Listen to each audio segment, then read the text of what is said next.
যদিও বললাম যে সাহায্য করি, কিন্তু বললো যে বাড়ি কোথায়? হ্যাঁ, ওই সাইডে টাকা।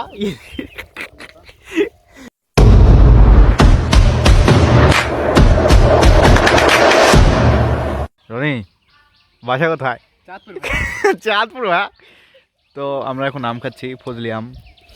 আর এই যে ছেলে পেলে কাজ করছে, আর আমি হচ্ছে যে ঘাস কাটতে যাব, যার কারণে এদেরকে একটু সময় দিচ্ছি। কারণ ছেলেটা একা একা আছে, মানে বোঝালে চলে গেছে, একা একা আছে, আমি সঙ্গ দিচ্ছি, একটু আছে। যদিও বললাম যে সাহায্য করি, কিন্তু বললো যে না, সাহায্য না করলেও মানে পারবি, সেজন্য এ করলাম না। তো ফজলি আম, এই আমটা এখন খাই, তারপরে যাবো ঘাস কাটতে। বাসা কোথায় ভাই? চাঁদপুর। হ্যাঁ, বাই বাই, আল্লাহ হাফিজ। নাকি না, আর একটা প্লেয়ার আছে, পরে দেখাচ্ছি। বিয়ে করে খুব কাজে ব্যস্ত হয়ে গেছে, মানে বিয়ে করলে মানুষ কাজে ব্যস্ত হয়ে যায়। আর এই যে বিয়ে করে স্যান্ডেলের দোকান দিবি।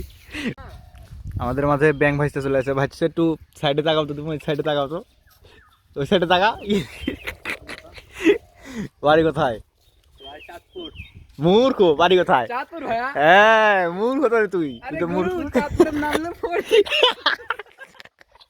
কি দিলেন ভাই? আরে দেন তো ভাই, এক এক সব কিছু দেখানো হবে না একটু। হ্যাঁ, ও দেখো সাইড ব্যাগ, এটা হচ্ছে ব্যাগ।